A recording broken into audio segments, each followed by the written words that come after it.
क्या आप ever changing Nifty landscape में आगे रहना चाहते हैं? क्या आप निफ्टी ट्रेडिंग एंड इन्वेस्टमेंट में सुटेबल स्ट्रैटेजी तलाश रहे हैं?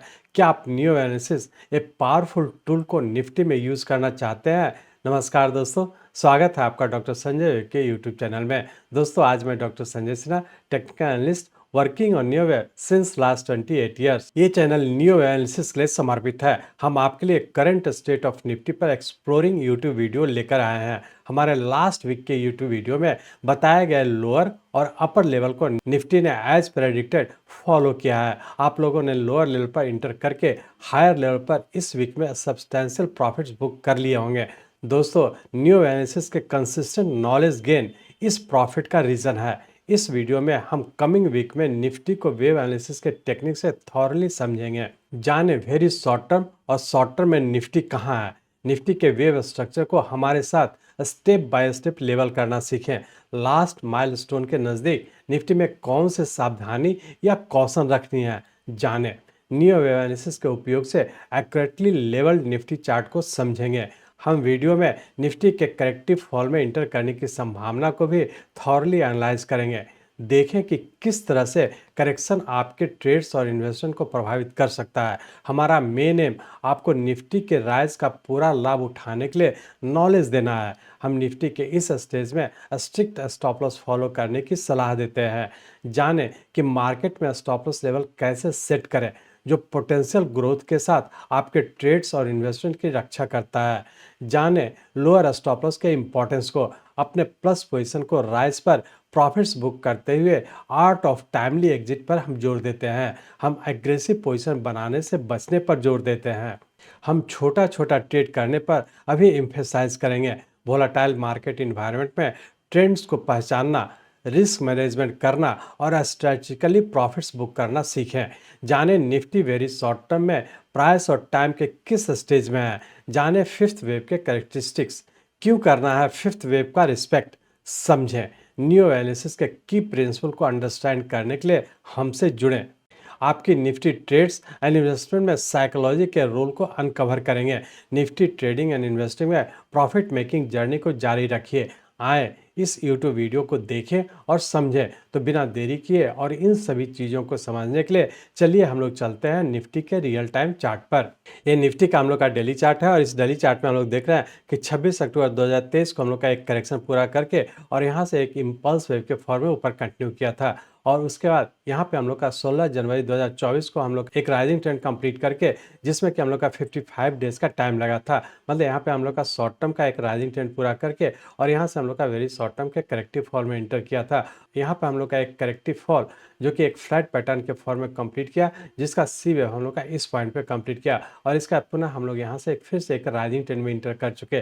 जैसा कि पिछले 2-3 सप्ताह से आप लोग से डिस्कस कर रहे हैं कि यहाँ पे हम लोग का एक करेक्शन पूरा करके और पुनः हम लोग का वेरी शॉर्ट टर्म के राइजिंग ट्रेंड में इंटर कर चुके और इसी राइजिंग ट्रेंड के तहत हम लोग अभी भी ऊपर कंटिन्यू रहने की संभावना है। लेकिन सिर्फ ध्यान रखेंगे कि यहाँ पे जब हम वॉल्यूम को एनालाइज कर रहे हैं तो यहाँ पे हम लोग का एक करेक्शन पूरा करके जब ऊपर की ओर राइजिंग ट्रेंड में कंटिन्यू किया तो जैसे जैसे हम लोग ऊपर की ओर कंटिन्यू कर रहे हैं, यहाँ हम लोग का वॉल्यूम डिक्रीज कर रहा है। ये अपने आप में इंडिकेट कर रहा है कि ये जो राइज हो रहा है ये कहीं ना कहीं ऊपर पूरा होने की संभावना है। और यदि टाइम को हम लोग को रिलेट करें तो यहाँ पे हम लोग देख पा रहे हैं कि 14 फरवरी 2024 को जब हम लोग का एक फ्लैट पैटर्न कंप्लीट किया था और उसका जब राइजिंग ट्रेंड में इंटर कर चुका है, तो जिसके तहत हम लोग यहाँ पे देख रहे हैं कि यहाँ से लेकर के अब तक के रफली हम लोग का 18 दिन बीत चुका है। कि जैसा कि आप लोग जानते हैं कि वेरी शॉर्ट टर्म का हम लोग का रफली 21 डेज का एक टाइम होता है और उसी वेरी शॉर्ट टर्म के तहत हम लोग जैसा डिस्कस किए थे कि यहाँ से राइजिंग ट्रेंड में इंटर किए हुए और उसी टाइम के तहत कि हम लोग यहाँ पे देख पा रहे हैं कि 21 दिन में रफली हम लोग का 18 दिन बीत चुका है। अब बहुत ज़्यादा संभावना है कि आने वाले 3 दिनों में कहीं ना कहीं ऊपर पूरा करके और फिर से नीचे कंटिन्यू हो जाने की संभावना है। तब हम लोग ये एनालाइज करने का कोशिश करेंगे कि यहाँ से हम लोग का जो करेक्टिव फॉल पूरा करके जो ऊपर की ओर कंटिन्यू किया है, इसका सबऑर्डिनेट वेव किस पैटर्न में है। तो इसलिए हम लोग इस डेली चार्ट को कन्वर्ट करते हैं आवरली चार्ट में और सिर्फ ये एनालाइज करने का कोशिश करेंगे कि हम लोग का 14 फरवरी 2024 के बाद जो ऊपर की ओर कंटिन्यू किया है, इसका सबऑर्डिनेट वेव किस पैटर्न में है और आने वाले समय में क्या होने की संभावना है। तो चलिए हम लोग इस डेली चार्ट को कन्वर्ट करते हैं आवरली चार्ट में। यहाँ पे हम लोग आवरली चार्ट में आ चुके हैं। इस आवरली चार्ट में हम लोग देख रहे हैं कि यहाँ पे हम लोग का एक इम्पल्स वेव कंप्लीट किया था, जो कि 16 जनवरी 2024 को कंप्लीट करके और यहाँ से करेक्टिव फॉल में इंटर किया था। और इसी करेक्टिव फॉल के तहत नीचे का ए, बी और सी वेव इस पॉइंट पे कंप्लीट किया था। तो हम लोग ये कह सकते हैं कि 16 जनवरी 2024 में हम लोग का एक बुल फेज कंप्लीट करके और यहाँ पे हम लोग का एक करेक्शन में, जो कि एक फ्लैट पैटर्न का करेक्शन था, जिसके तहत हम लोग का रफली एक वेरी शॉर्ट टर्म का टाइम पीरियड यहाँ पे लगा। और इस पॉइंट पे हम लोग का एक वेरी शॉर्ट टर्म का करेक्शन पूरा करके और पुनः यहाँ से हम लोग फिर से राइजिंग ट्रेंड में इंटर कर चुके हैं। अब इसी राइजिंग ट्रेंड के तहत जैसा हम लोग पिछले 2-3 सप्ताह से देख रहे हैं कि यहाँ से हम लोग का ये 1 और 2 यहाँ पे सेकेंड वेव कंप्लीट करके और पुनः हम लोग थर्ड वेव में यहाँ पे इंटर किए थे।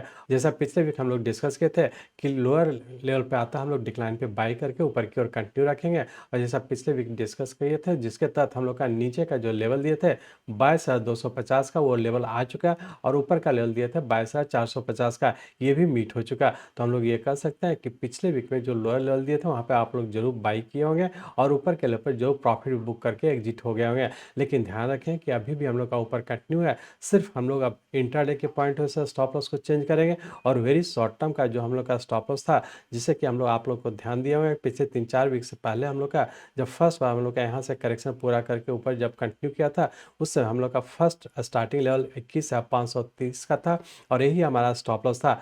उसके बाद नेक्स्ट वीक में हम लोग का फर्स्ट ट्रेलिंग स्टॉप लॉस हो गया था 21,800 का और पिछले वीक जो हम लोग स्टॉप लॉस दिए थे 21,860 का। अब इसी स्टॉप लॉस को हम लोग चेंज करके इस वीक के लिए हमारा जो third trailing lower starting level हो गया 22,150 का। तो हम लोग ये कह सकते हैं कि यदि वेरी शॉर्ट टर्म का हम लोग का राइजिंग ट्रेंड में कंटिन्यू है और यदि डिक्लाइन पे बाय करके आप ऊपर की ओर कंटिन्यू रखे हुए हैं और वेरी शॉर्ट टर्म का यदि आप राइड किए हुए हैं, तो उसके लिए हम लोग स्टॉप लॉस को फॉलो करते हुए आगे की ओर कंटिन्यू रखेंगे। और उसी के तहत हम लोग का third trailing lower starting level हो चुका है 22,150 का और यही स्टार्टिंग लेवल हम लोग स्टॉप लॉस के नाम से जानते हैं। तो हम लोग ये कह सकते हैं कि इस वीक के लिए हम लोग का third trailing lower stop loss हो गया 22,150 का। तो इस वीक के लिए हम लोग 22,150 के स्टॉप लॉस को फॉलो करते हुए हर डिक्लाइन पे बाय करके ऊपर की ओर कंटिन्यू रखेंगे। सिर्फ ध्यान रखेंगे कि जब यहाँ से हम लोग का एक राइजिंग ट्रेंड में इंटर किया, जिसके तहत हमारा ये 1, 2, 3, 4 और फिफ्थ वेव में हम लोग इंटर किए हैं। और जैसा कि आप लोग जानते हैं कि जब फिफ्थ वेव में ऊपर कंटिन्यू किया है और यहाँ पे आप लोग देख पा रहे हैं कि वॉल्यूम भी डिक्रीज कर रहा है, ये अपने आप में इंडिकेट कर रहा है कि फिफ्थ वेव कहीं ना कहीं पूरा करके और यदि पैटर्न कंफर्म करता है, जिसकी संभावना ज़्यादा है, यदि पैटर्न कंफर्म करता है तो फिर से हम लोग करेक्टिव फॉल में इंटर कर जाने की संभावना है। तो यहाँ पे ध्यान रखेंगे, चूँकि इस टाइम फ्रेम का मतलब वेरी शॉर्ट टर्म का हम लोग का ऊपर फिफ्थ वेव कहीं ना कहीं पूरा होने की संभावना, तो बहुत एग्रेसिव होकर के लॉन्ग पोजीशन नहीं बनाएंगे। हाँ, प्लस किया, डिक्लाइन पे बाई करें, स्टॉप लॉस को स्ट्रिक्टली फॉलो करते हैं, आगे के ऊपर के लोगों प्रॉफिट बुक करें या फिर होल्ड करते हैं तो स्टॉप लॉस को फॉलो करते हुए आगे की ओर कंटिन्यू रखेंगे। तो इस तरह से हम लोग कह सकते हैं कि वेरी शॉर्ट टर्म में हम लोग का अभी भी राइजिंग ट्रेंड कंटिन्यू है। लेकिन टाइम को यदि हम लोग यहाँ पे देख पा रहे हैं तो यहाँ से हम लोग का जब ऊपर की ओर कंटिन्यू किया है, तो जिसके तहत हम लोग का रफली 18 दिन बीत चुका है। तो बहुत ज़्यादा संभावना कि जैसा कि आप लोग जानते हैं कि वेरी शॉर्ट टर्म हम लोग का रफली 21 दिन को कहते हैं और 21 दिन के बहुत नज़दीक पहुंच चुके हैं। तो और फिफ्थ वेव भी हमारा ऊपर पूरा होने की संभावना। तो हम लोग का पैटर्न की बात करें तो 5 वेव हम लोग का कहीं ना कहीं पूरा होने की संभावना है। यदि टाइम की बात करें तो वेरी शॉर्ट टर्म का जो 21 डेज होता है, तो उसमें से हम लोग का रफली 18 दिन बीत चुका है। तो नेक्स्ट वीक हम लोग का बहुत ज़्यादा संभावना कि हम लोग का टॉप लगने की संभावना और फिर से नीचे करेक्शन में इंटर होने की संभावना। तो जब तक के नीचे का स्टॉप लॉस ब्रेक नहीं करता है और नीचे का जो हम लोग का सबसे छोटा टाइम फ्रेम का स्टॉप लॉस होता है, जो कि हम लोग का इंट्राडे का स्टॉप लॉस होता है, उसको फॉलो करेंगे और यदि ब्रेक करता है तो फिर से हम लोग नीचे करेक्शन में इंटर कर जाने की संभावना। तो इस चीज़ को ध्यान में रख करके ही आप डिक्लाइन पे बाय करके ऊपर की ओर कंटिन्यू रखेंगे। तो हम लोग ये कह सकते हैं कि इस वीक की यदि बात करें तो इस वीक में रेंज बाउंड के तहत नीचे हो सकता है 22,300 और ऊपर का 22,600, इसी रेंज बाउंड में रहने की संभावना। नीचे का स्टॉप लॉस रखेंगे जो कि थर्ड ट्रेलिंग स्टॉप लॉस है 22,150 का। इस वीक के लिए हम लोग का नीचे का स्टॉप लॉस को फॉलो करते हुए डिक्लाइन पे बाय करके ऊपर के लेवल पर प्रॉफिट बुक करने का कोशिश करेंगे। अब हम लोग ये देखेंगे कि इंटरडे पॉइंट है उसे मंडे और ट्यूसडे को क्या होने की संभावना है। तो इसके लिए हम लोग इस आवरली चार्ट को कन्वर्ट करते हैं 15 मिनट के चार्ट में और सिर्फ ये एनालाइज करने का कोशिश करेंगे कि यहाँ से जो थर्ड वेव बनने का जो यहाँ पे हम लोग का मूवमेंट हुआ है पिछले वीक में, उसके बाद क्या होने की संभावना। तो इसलिए हम लोग अब चलते हैं 15 मिनट के चार्ट में। यहाँ पे हम लोग 15 मिनट के चार्ट में आ चुके हैं। इस 15 मिनट के चार्ट में हम लोग देख रहे हैं कि पिछले वीक हम लोग का यहाँ पे थर्ड वेव कंप्लीट करके नीचे करेक्शन के तहत नीचे का ए, बी और सी में भी इस पॉइंट पे कंप्लीट किया था। और जैसा कि पिछले वीक हम लोग जो लोअर लेवल दिए थे, जिसका कि करेक्शन का लोअर लेवल था, और इसी लोअर लेवल पे आप लोग जो बाई भी किए होंगे, क्योंकि यही हम लोग का लोअर लेवल दिया था। और उसका पुनः आप लोग से जैसा डिस्कस किए थे कि फिर से ऊपर 22,450 तक भी जाने की संभावना था। और यहाँ पे आप लोग देख रहे हैं कि एग्जैक्टली हम लोग का 22,450 से ऊपर जा चुका, और यहाँ पे हम लोग का रफली पूरा हो चुका है। तो यदि वीकली पॉइंट से बाई किए होंगे तो ऊपर के ऊपर जो प्रॉफिट भी बुक किए होंगे। तो अब हम लोग ये कहेंगे कि मंडे ट्यूसडे को क्या होने की संभावना। मंडे ट्यूसडे के लिए रेंज बाउंड के तहत नीचे 22,380 और ऊपर का 22,600 इसी रेंज बाउंड में रहने की संभावना है। तो डिक्लाइन पे आता है, हम लोग बाई करें, लेकिन इंट्राडे पॉइंट से नीचे का स्टॉप लॉस रखें 22,220 का। इस स्टॉप लॉस को ध्यान में रख करके डिक्लाइन पे बाई करें, ऊपर के लेवल पर प्रॉफिट बुक करें, या फिर होल्ड करते हैं तो नीचे का स्टॉप लॉस 22,220 का स्टॉप लॉस को फॉलो करते हुए आगे की ओर कंटिन्यू रखेंगे। इस तरह से हम लोग कर सकते हैं कि इंट्राडे में भी डिक्लाइन पे बाई करके ऊपर की ओर कंटिन्यू रखें, इंट्राडे के स्टॉप लॉस को फॉलो करें। वीकली पॉइंट ऑफ व्यू से भी जब नीचे की ओर आता है तो डिक्लाइन पे बाय करें, और वीकली पॉइंट ऑफ व्यू से नीचे का जो थर्ड ट्रेलिंग स्टॉप लॉस है 22,150 का, इसको फॉलो करते हैं आगे की ओर कंटिन्यू रखेंगे। और वही शॉर्ट टर्म में जैसा कि आप लोग जानते हैं कि ऊपर राइजिंग ट्रेंड में है, तो जब तक कि नीचे का वीकली पॉइंट ऑफ व्यू से नीचे का स्टॉप लॉस ब्रेक नहीं करता, डिक्लाइन पे बाय करके ऊपर की ओर कंटिन्यू रखेंगे।